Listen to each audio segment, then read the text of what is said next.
Dobrý den, já bych vás tu rád přivítal na prezentaci umělce Sørena Dahlgaarda, který jsem přijel vlastně na krátkou rezidenci, na týdenní pobyt. Je to vlastně taková trošku náhoda, protože v kontaktu vlastně se Sørenem je kurátor aktuální výstavy v Telegrafu Farshada Farzanky a Frederika Neblerta, Christian Metzen. A vzhledem k tomu, že Farshad, vlastně, který měl přijet, nepřijel, tak nám Christian ještě doporučil Sørena, za což jsme hrozně rádi. A myslím, že spolu ještě vymyslíme nějaké projekty do budoucna. Søren vlastně studoval umění v Londýně, potom i v Austrálii. Vystavoval například v Tate Modern, v Museum of Modern Art, potom v Louisianě v Dánsku. A ve své tvorbě se vlastně, je to konceptuální umělec, takže se zabývá vlastně různými médii. A potom vlastně vystudoval ještě na Benátském bienále a asi potom o té tvorbě vám řekne on víc sám. Tak já mu teď předám slovo. Okay, hello and thanks for coming. So I've only been here since Monday and it was just on a short notice, so I came for a few days to meet Robert and the people of Telegraph. And I brought this inflatable island sculpture that I will just show you what I've done this week, and then after we can go and see it in the studio if you like, and then I can show you some of my other projects, and whatever you want to ask about or hear about, I can tell you about. So let's see.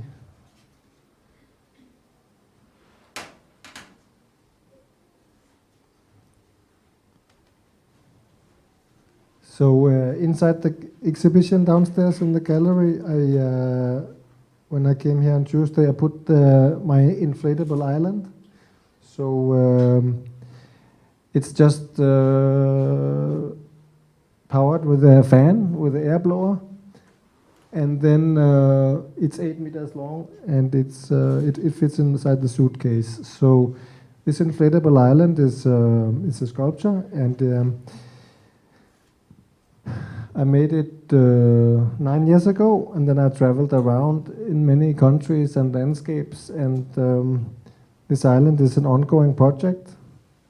And here it was on top of the building in the day, and then in the night, just trying to like it's a whole photo series and a whole narrative and journey about this inflatable island.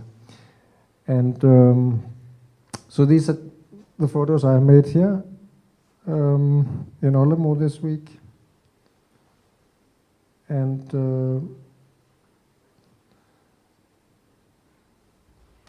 then I can show you some more. This is my website. I have different projects. And whatever you want to hear about, you can just say, let's talk about this or this. But I can tell you some more about the inflatable island first. So it started out I made a group exhibition in the Venice 2013, and it's a long story. But first, it was going to be the Maldives National Pavilion. The Maldives in the Indian Ocean. It's small, tiny tropical islands.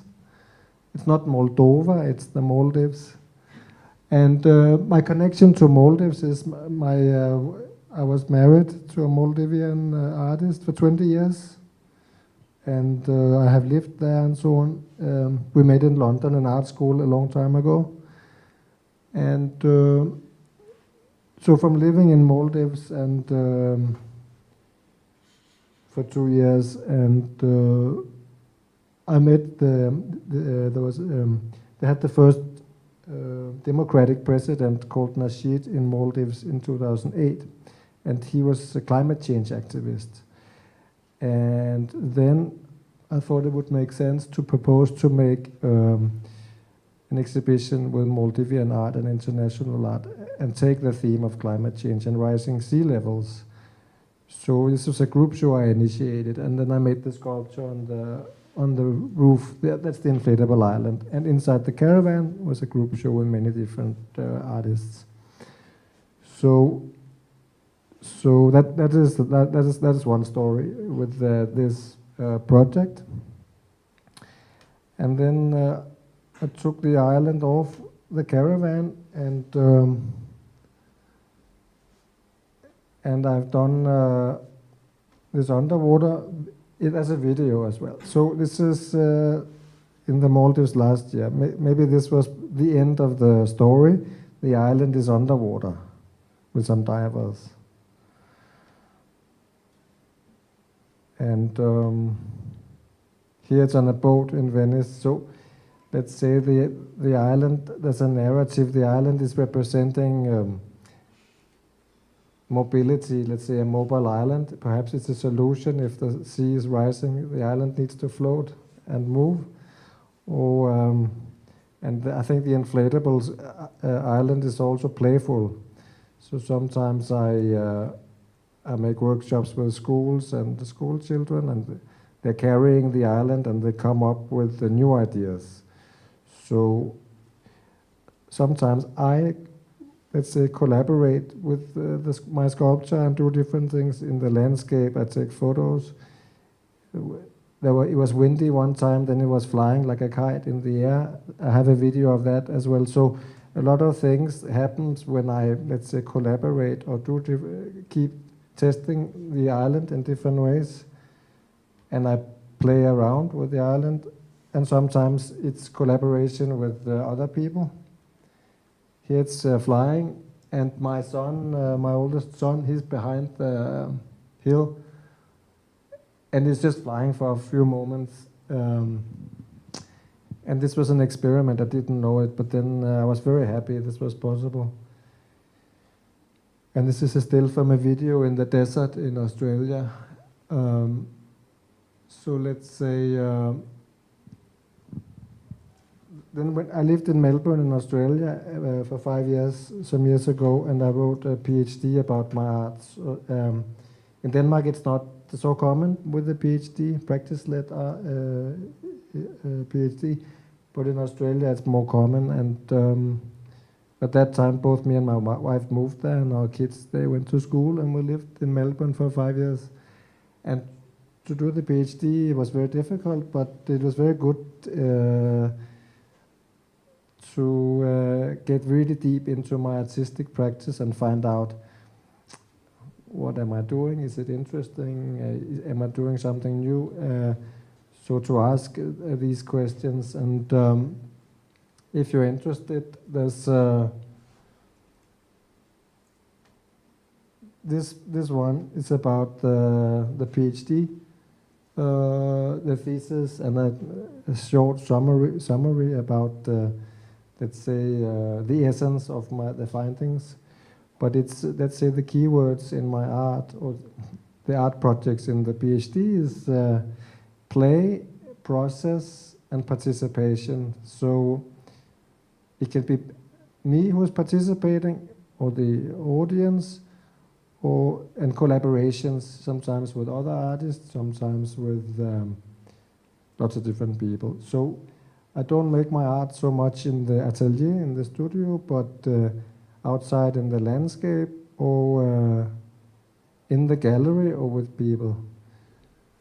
So, and then the element of play and having fun and playing well together is also a big element in my art. So I also have a lot of information about that.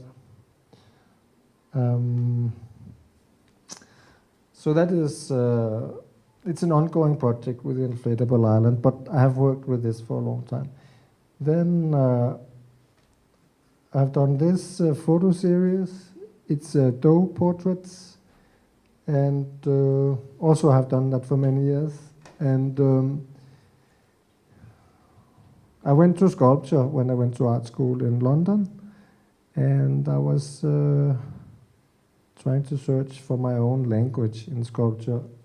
And it's a long story, of course, and I tried to use materials that don't have much history in sculpture. So let's say clay and plaster and marble and so on has a big history in sculpture. So if I find my own sculptural material, I use the dough, then I can have my own vocabulary or my own language.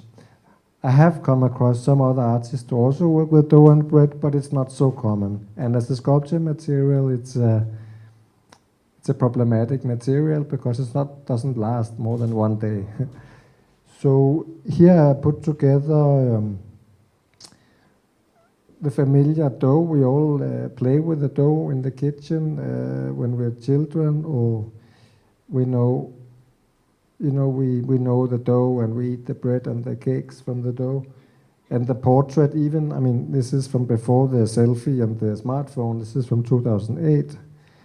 But the portrait is also very familiar from the passport photo, from the school portrait. So my art very often takes two familiar concepts and put together in a new way. So, and the first time I did this is a family in the forest. But the first time I did this was in the National Gallery in Denmark, and they wanted me to do something, if I could come up with something that is combining identity and participation.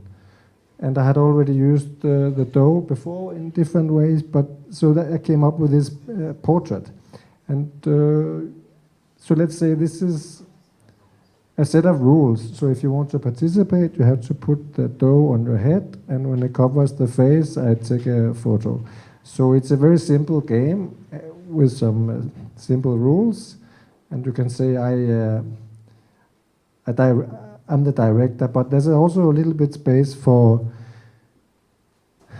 your own expression. So the way you are standing and what you're wearing and so on. I don't comment, like it's not so controlled like a fashion photograph, for example. So people, they have comments and they maybe have their own idea. This is the Danish ambassador in Brazil. I did this, and he had this idea, and I think that was quite fun to hold those things. And so it's a selection of different places. She wanted to take the dough off. It was maybe on for 2 seconds, and but still it's a nice image. So yeah, so there's some text and some photos and so on. So let's say the repeating, so both with the inflatable island and with the dough portraits, it's one idea, and then I repeat it many times, but there's all the time variation.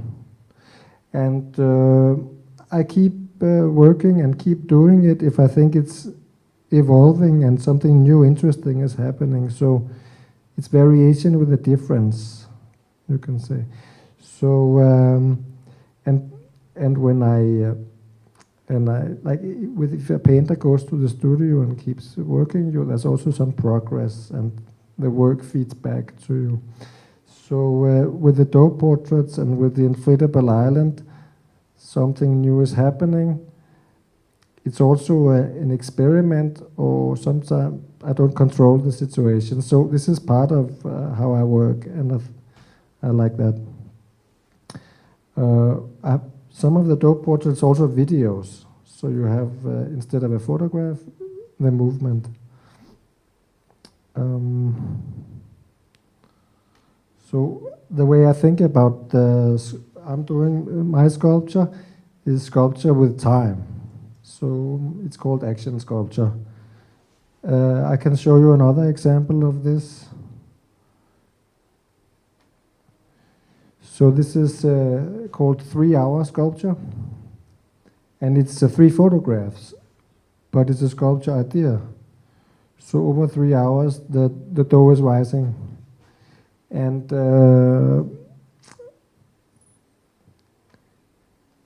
I think you know Donald Judd, the minimalist sculptor. Yeah, so Donald Judd. So I like, of course, minimal aesthetics, and it's minimalism from the 70s is a particular time. You can't, if you make minimalist art now, it's different from the 70s. But I think minimalism and Donald Judd is also lacking some humor. Of course, it's his own thing, but this is also a lot of my art also makes a comment to certain important works in art history to try to stand on the shoulders and move on. So for me, this 3-hour sculpture, it's a sculpture idea, and the process is the action sculpture, but it's these 3 photographs. So it's moving between the medium. So this is the action.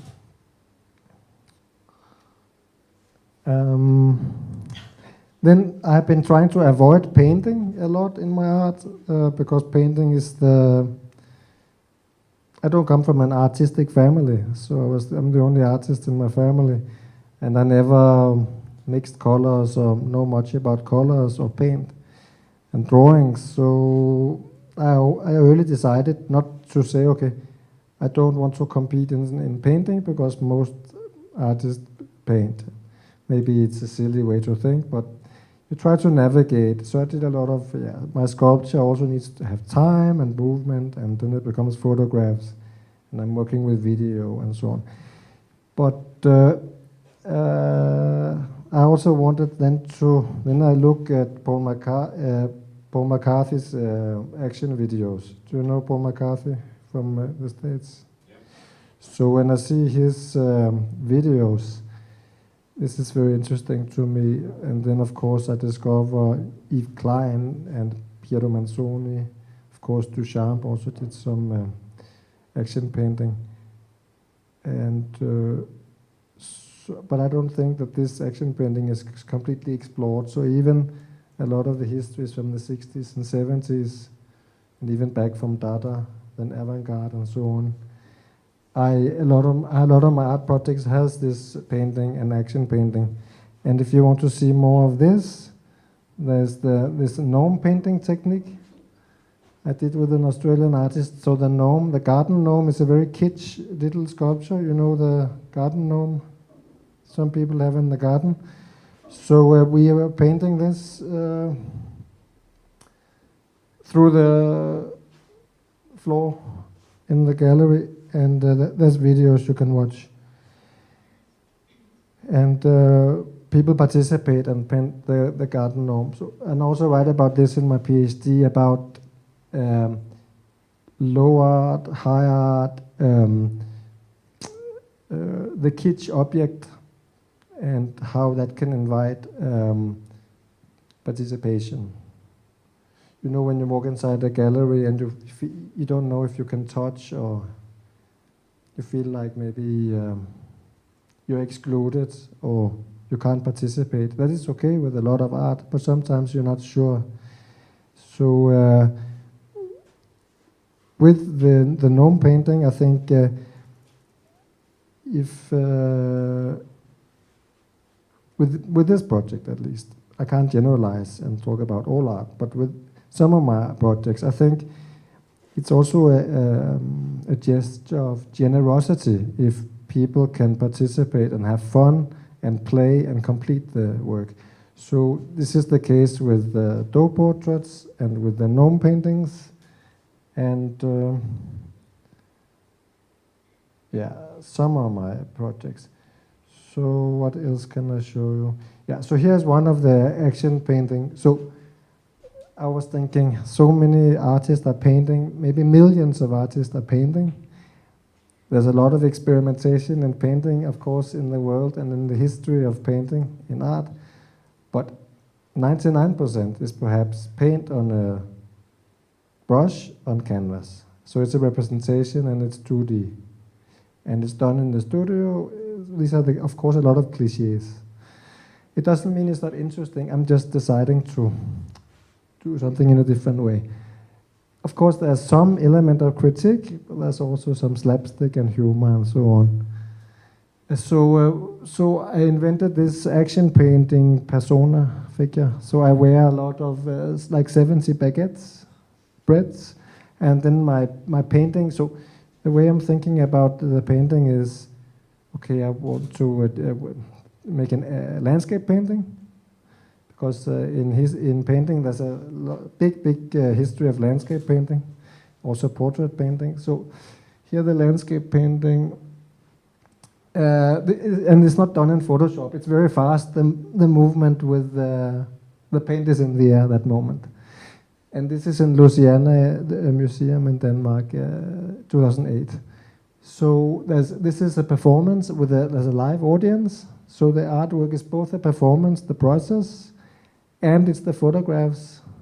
So in performance, very often the photos are documentation. Here it's also artworks and photographs.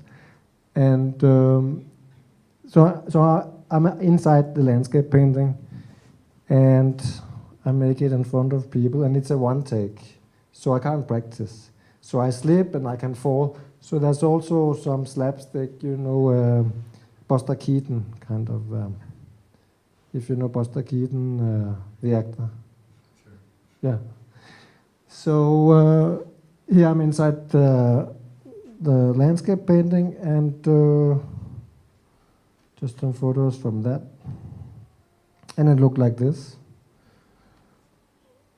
Afterwards, so it's a plastic hedge, so I can put it in a gallery. Okay, so last year I was able to make, it was for me a dream to realize the human cannonball painting. So you know a human cannonball from circus?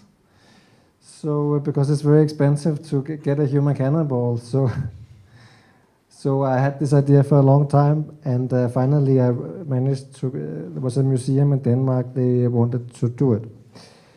So the human cannonball came from Sicily, from Italy, and there's only 2 or 3 human cannonballs in Europe that are active. Here, so here he gets shot out of the cannon. So the action painting is that he's my human paintbrush, and I'm making a collaboration with him, and I put paint on him, and he gets shot out. He flies 25 meters in 2 seconds, so he's flying 100 kilometers an hour. And he lands on the big canvas on the net, and so the whole process is part of the artwork. The experience, the photographs, the video, and so here are some of the photographs. And I have some children, they're also helping me to put paint on him. And so here it's this photograph is also an artwork, and it's also, so it's my hand and the human cannibal hand. And we're making a collaboration and agreement to make this.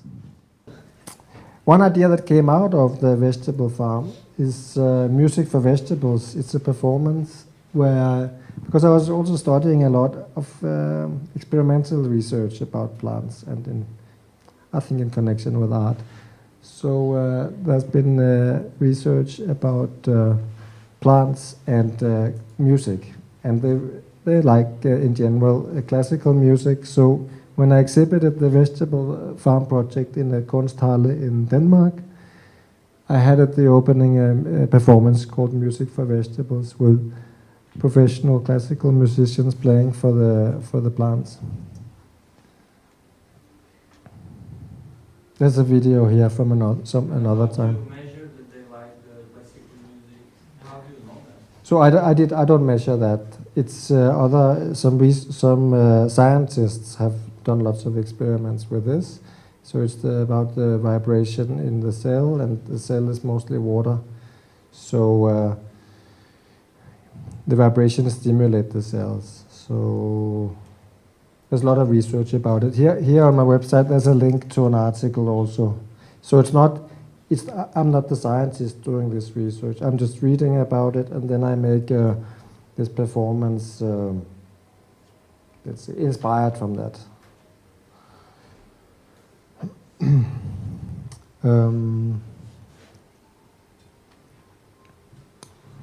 Yeah. Then this, if you go to the Kaboom process, this is a collaboration I've done for 10 years with an Israeli artist called Tate. And then we meet maybe once a year and we make a project together. And there's lots of videos here. And most of this is action painting. But what else can I show you?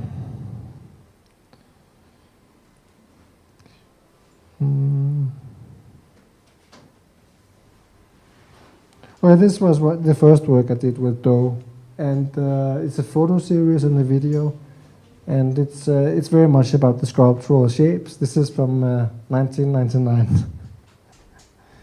in my friend's dining room.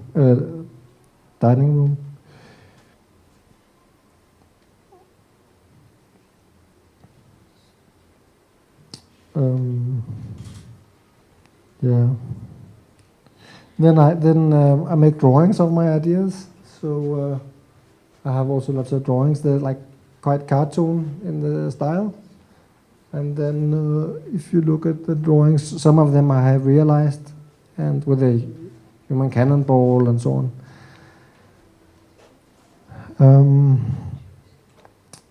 So that's how that is connected. So there are different themes in my art projects, and let's say this one is also connecting the dough and the photos and the video. So it's also staged photography.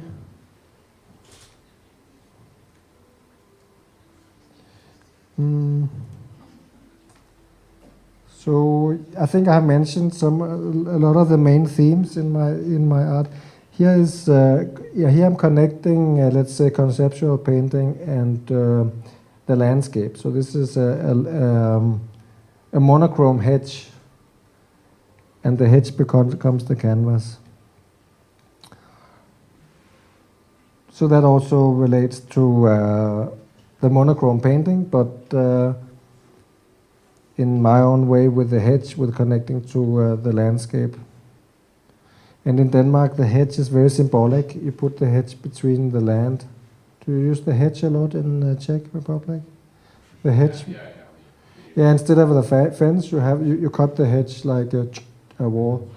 And if it's high, you can't see the neighbor, and then you can have a semi-private space in the garden. So in Denmark, I don't know if it's like this in Czech Republic, but the hedge, it's called a privet hedge, the particular type of hedge. It's very symbolic in maybe mostly negative, but also positive ways. You can have I grew up in the suburb of Copenhagen, also with the hedge, and you can be frustrated behind the hedge. You can be happy, suburban life behind the hedge. You can have traumas behind the hedge. You can be racist or scared of the foreigners. You can have the good life behind the hedge. Everything is going on behind the hedge. So it's very symbolic, and you use it also in the one in Museum was artificial? Yeah, it was a plastic. Yeah. So what I did was, because it was Louisiana, I thought I could go and just throw some paint on the head, on the bush, and go home. I was there in summer and I didn't see any of these edges over there. So Yeah. I made wooden boxes, and I put this plastic hedge on, so it was very square. And then I brought my own garden for the performance. Yeah. Yeah, they don't have hedge. It's a beautiful park they have. Yeah. So what else can I show you? Yeah. So maybe I can. You're welcome to ask questions, anything you want to see, or this is something maybe quite different with the aesthetics. So in Singapore Biennale in 2008, I made a breathing room. So this is I'm trying to transform the white cube. So the gallery white cube, the museum white cube, has a lot of, also very heavily loaded like the hedge, but in the art context, the aesthetics in the white cube and all. So I wanted to create that the white cube is the artwork. and the space has transformed and become alive. So the walls are breathing. So the walls are, and then so convex and concave, and so the walls, they look like a white plaster wall, but they are soft PVC on a big frame with a big fan. So like I have the fan in the inflatable island, this was a fan. So if you stand in the corner of the room, it comes out, you almost disappear.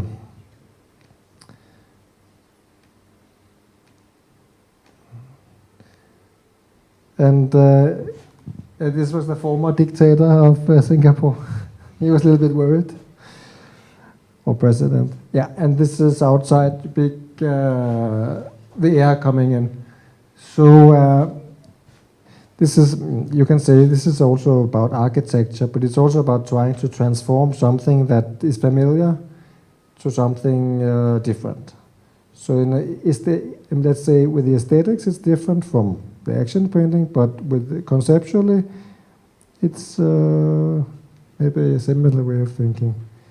Trying to imagine something in a different way that you already know. So please stop me if it's getting boring, or ask something if you're curious about something. I have a question. Yeah. Yeah, thank you. I don't want to stop you. Yeah, please. It's not boring, but I have two questions. Yeah. If I can. One is maybe stupid, but No. I want to ask you about it because in the afternoon I was talking to Erika. I think Erika is here. Yeah. And she surprised me that she told me that your tropical island, there are 3 tropical islands with 3 various dimensions. Is it true?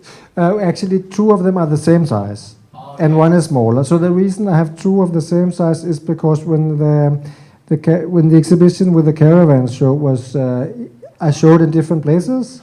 Sometimes it had to be in the same place at the same time, 2 places. So then I had another copy made. So it's And the one which is here is the bigger one? yeah. Oh, yeah. And then the reason I have 2 and the 8 meters. I have in the studio. We can turn it on and you can see it. We can just go into atelier after, and you can get a sense of how it is. The reason why I made the smaller one, it's only 4 meters. It's only this tall. The reason I made a smaller one is because I've been part of these climate change conferences with policy builders and scientists about climate change, and then made art exhibitions with that. So to get into the conference and to be in the program, sometimes there's a lot of restrictions. You come in with a big object, they're saying, no, you can't. So I got a smaller one made so we could bring it inside and make an event or carry it and so on. But then also what's fun with a small island that I don't have here is that it makes you act in a different way. So for example, I had it in the exhibition in Denmark last month, and then the kids, they start to sit on it and roll around and roll it and pack each other like a sandwich, and it's very fun. So with a bigger one, it's also playful, but in a different way, with a scale. So it would be great to, for example, try to make an even huger one. So this is of course possible. You could also make. So now at this moment the island is in the studio. Yeah. So everyone is welcome to. So we can just go and turn it on, and it can inflate, and then we see it. Yeah. Okay, thank you. And the second question, hopefully not so stupid as the first one. You work in, let's say, various lines of your art. Are you able to say which one for you, probably, maybe not, maybe yes, is the most important for you? Where you feel that you can say, really, this line is, for me, the most important. Can you compare? Is it possible to say like that? So I made my art for 25 years, if I include some of my student years, and maybe I will also do some more in the future. Yeah. But let's say I have already done quite a lot. There's a lot of dough, but it's not everything. Then there's also a lot of air in the island and the breathing room and so on.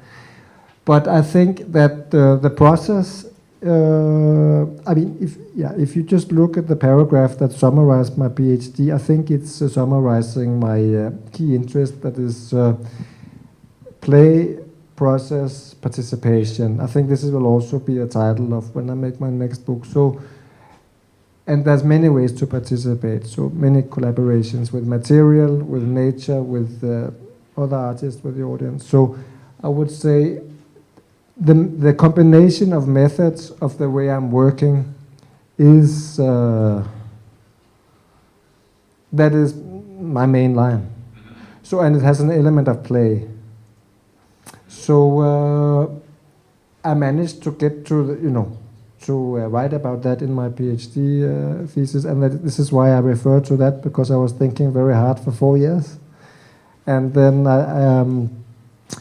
I could crystallize, say, okay, this is the essence of what I'm doing, and this is how it's new and for me interesting in this and this and this way.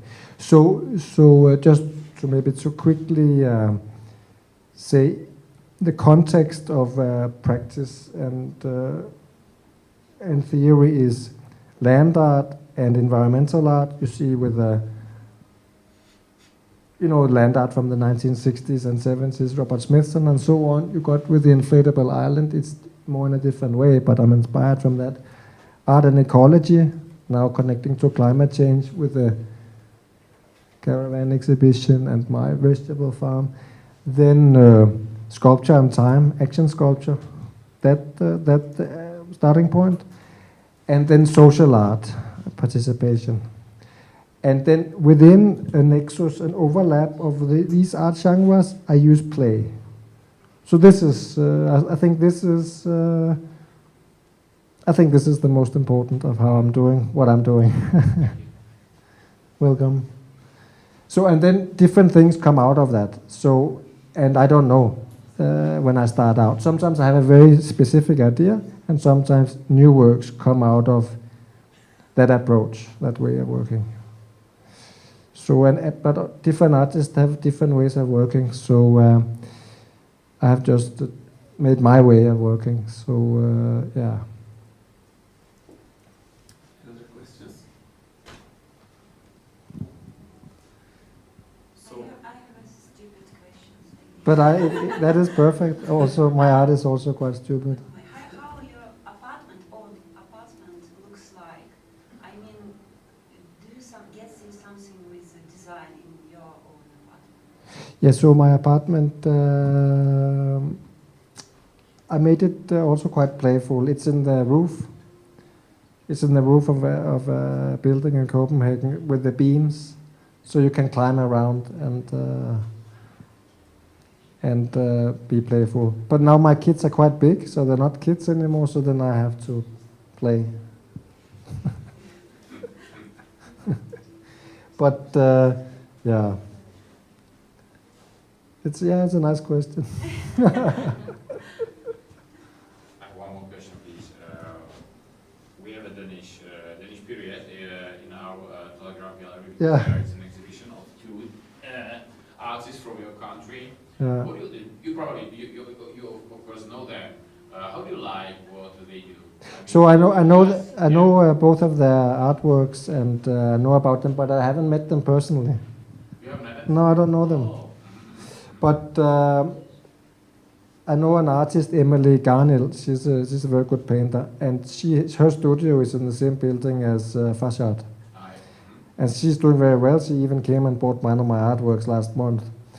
And so I'm gonna go and visit her soon, and then I will probably meet Farshad. And Frederik Neblerød is become quite very known in Denmark because he is full of energy and has been in Because he was here and he's really full of and he's been in some different TV programs about art. So he's quite a character, but I have not met him. But I think in a way I will probably meet them at some point. But it's also great. Denmark is quite a small country like Czech Republic, and still maybe sometimes you feel like the art world is small. But luckily it's so big that you always meet new artists, and even if you are interested in art for a long time, and you and me, still the art world is so big, so you explore new artists all the time. Like I've seen some of the catalogs and the previous exhibitions here, and I went to the local museum, and it's just great that. I know, of course, already that you have great artists and so many artists everywhere in all countries and in the smallest villages in the world. But I think that's exciting. I think that's great. Also, when I, for example, lived in Sri Lanka or lived in places far away from Berlin and London and New York and these art centers, then you realize that there's... Where did you feel the best? You know, you said Sri Lanka, London, United States, Denmark. What do you like the most? Yeah, I mean, I'm from Denmark, but half of my adult life I lived in other countries. I think you can have both a good and a bad experience everywhere. So it was very nice to live in Melbourne. And in terms of the art scene, you're thinking about? No, generally. Maybe I think too, but generally, you know, where do you feel? Yeah. So. For example, in my case, I really loved Sri Lanka when I was there years ago. Yeah. I also love Sri Lanka. It's very nice. I have absolutely no idea of artistic scene in Sri Lanka. I don't know. Yeah, so there's this new Biennale in Sri Lanka, and it's also I was part of that also, and that was also quite very interesting. A lot of art from Asian countries, also some from Europe. So yeah, there's just maybe also different aesthetics in different countries. Like when Ruang Grupa, the Indonesian collective in Documenta and Castle, they're showing something what is different from, let's say, a lot of other approaches. But there's something nice about everywhere, I think. But it's also a little bit difficult to just generalize. People have different experience. So Sri Lanka is a very poor country, so it's also very difficult for a lot of people. But it's a very beautiful place. And now it's open again. They closed down the borders for 2 years during Corona, so they have suffered a lot. And my youngest son is still living there. Yeah. You went on holiday there? Yeah, twice. Did you go and see some of the... There's a famous architect. He's done a lot of cool things. What's his name? Contemporary architect. I know the name, and I know the building. Yeah. What's his name? Yeah, he's great. But I think he died already. Yeah. But, the buildings are fantastic. Yeah. I don't remember the name now. Yeah, it slipped my mind too. But a lot of architects go and see. I also took the inflatable island to Sri Lanka and did some different things. Of course. Yeah. So and it's been a very nice week here, and I've done something with the island, and we'll see if I come back and do something more with the local people of Olomo. I don't know, but could be nice. And if you have any interest, any questions, let me know. There are no stupid questions. I feel very stupid myself a lot of the time. So. Otherwise, we can go to the atelier and just have a look at the island. It will just take 5 minutes. And hopefully it will be fun. Thank you.